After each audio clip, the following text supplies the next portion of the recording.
Small. Wow, tiny.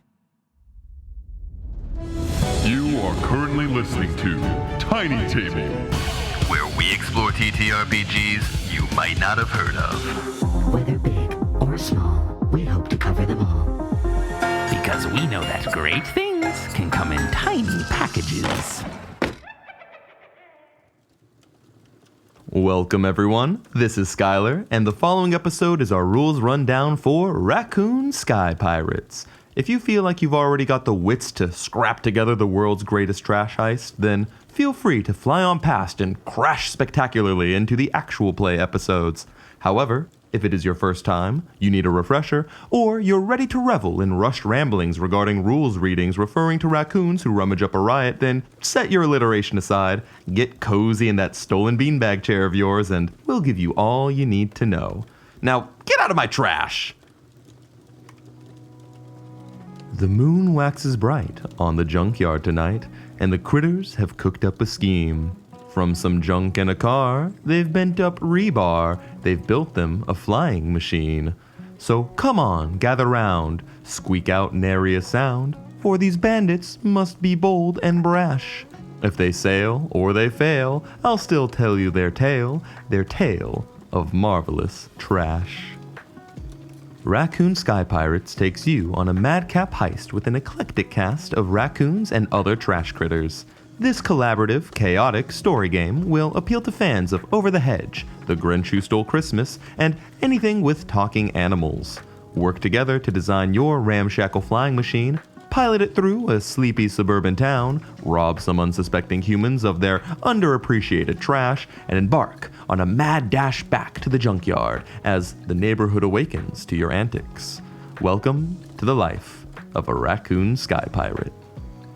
What you'll need. Raccoon Sky Pirates is a game for 3 to 6 players, each of whom portrays a different junkyard creature. One of the players also serves as the facilitator, keeping an eye on the rules and reminding the other players of the phases of play. The rules of this game are nice and short, a brief 32-page booklet, so we recommend everyone read the rules in full. There are even some fun raccoon facts on the penultimate page. This game is also easy to explain to new players if one of you already has experience. If you're the experienced player at the table, it's courteous to act as the facilitator. A game of Raccoon Sky Pirates will usually last about 2.5 hours total, though it is also totally possible to blow up in the first scene, leading to a tight 30-minute game. With the game's preordained scene structure and easy rules, this is a great game to teach quickly to a group of friends looking for an activity for a small party. There's even a hilarious alternative rule on page 21, the fabled Mega Game, where 18 players collaborate across 3 tables to perform the ultimate heist. This mode is famously untested, perfect for you and 17 other weirdos. What you need to play Raccoon Sky Pirates will vary based on whether you've got a full box set or just the rules book. We highly recommend purchasing the Raccoon Sky Pirates box set, lovingly packed by hand by its creator Chris. The box set includes literally everything you need to play the game, all in a small, convenient box.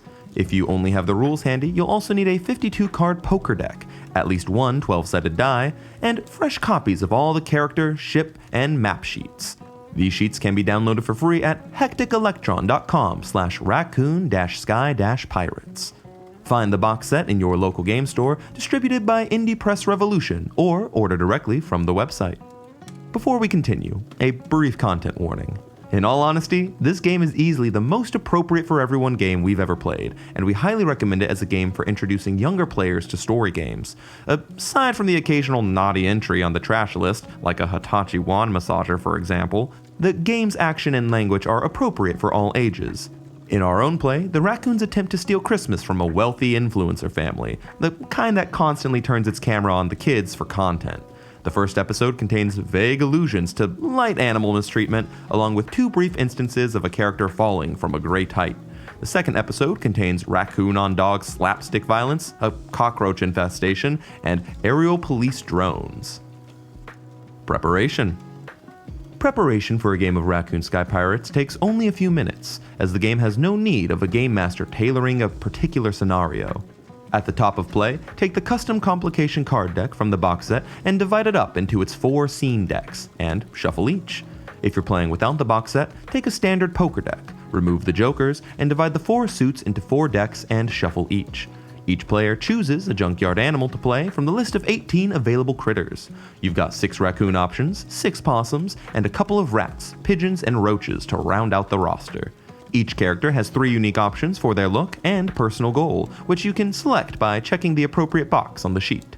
You also get the choice between 3 different relationship questions. Pick one and ask it of the player to your left.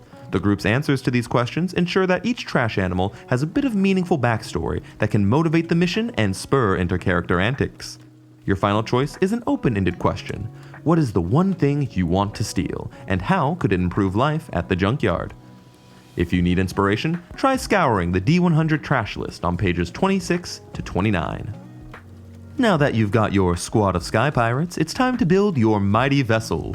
The ship sheet is filled out collaboratively by everyone, starting with the player who most recently took out the trash. This player will determine how the ship floats, whether by hot air, mechanical wings, or magnets.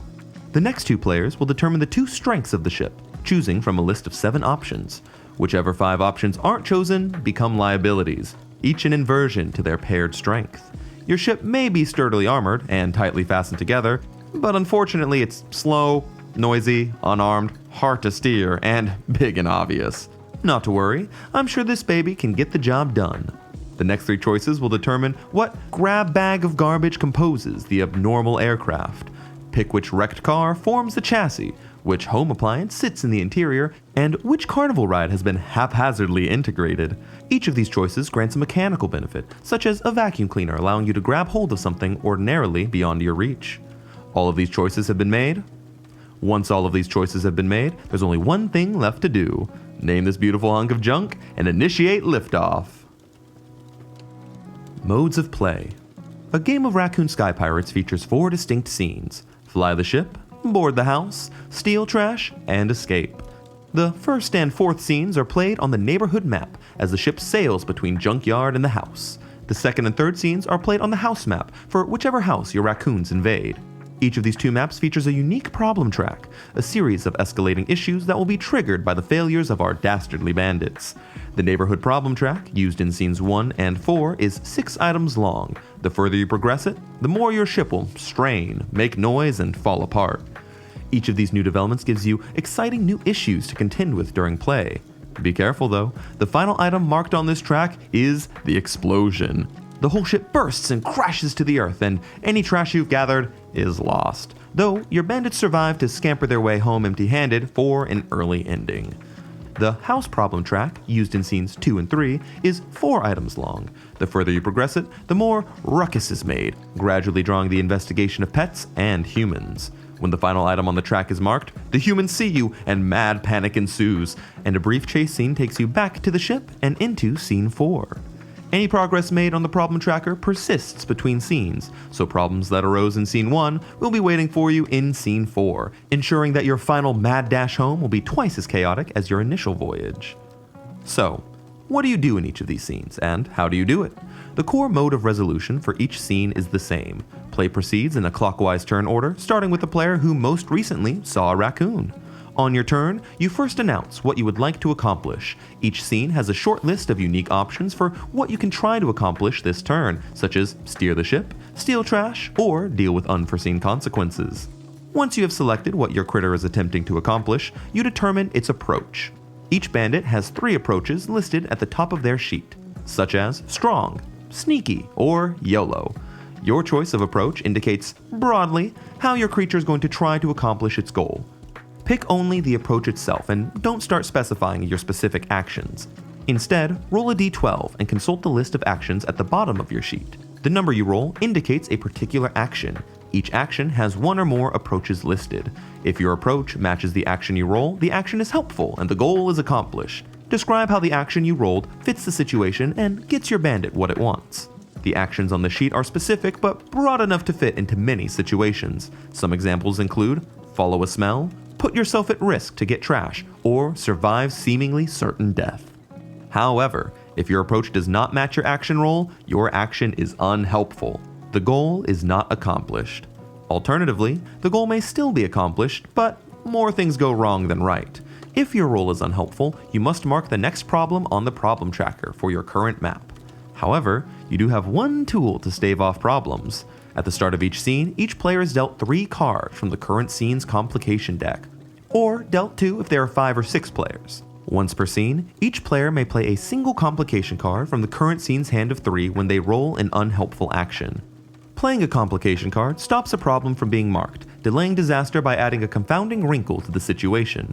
Perhaps fog blankets the neighborhood, making it difficult to navigate the ship in Scene 1, or maybe a family's Roomba begins to stalk the halls in Scene 3. Complications persist to future scenes, just like problems. Each complication card features an associated problem icon displayed in the card's upper right-hand corner. Whenever a problem is marked on the problem tracker during any scene, check the icons on each played complication card and mark any yet untriggered problems that match the icons on display. Complications delay trouble, but when the dam finally breaks, the problems can cascade. That's all you need to know to pick up the book and start playing today, but here at the end we've got a few tips for you to get the most out of your game. First of all, remember the order of play. Announce goal and approach, then roll a d12 for your action. Rolling to determine what action is taken is backwards from a lot of RPGs where a specific action is declared, then rolls are made. This order simulates your critter's animal brain, driven by instinct and vibes. Second, this lack of precise control over your character turns their actions into lovely scene prompters for you to improvise with. When interpreting the prompt of your action, have fun imagining cartoonish implementations, madcap plans, and character-specific interactions. For example, Scene 1 feels great when the early action descriptions flesh out the eccentricities of the ship, like how it launches and moves. Finally, when you're grabbing trash, don't always declare your exact target up front. Obviously, if your most cherished treasure is in view, feel free to declare you're going for it. But if you're in another room of the house, have fun declaring blind and then rolling on the fantastic D100 trash tables. You never know what stuff you might find. At the end of it all, whether your beautiful vessel explodes or you careen safely home with a trunk full of trash, have fun playing out the brief Scene 5 epilogue where each of your Sky Pirates enjoys their ill-gotten gains. Do you build a better life in the junkyard? Are you riding around on a Roomba wearing Tupperware for a hat? Check the victory conditions table on page 18 to see how much your haul impacted the junkyard and your legacy. Can you steal enough trash to be crowned Raccoon Sky Pirates royalty? You'll need to play to find out. Legal. Raccoon Sky Pirates is written, owned, and copyrighted by Chris Sellers, all rights reserved. This podcast is based on the following game content created and owned by Hectic Electron Games.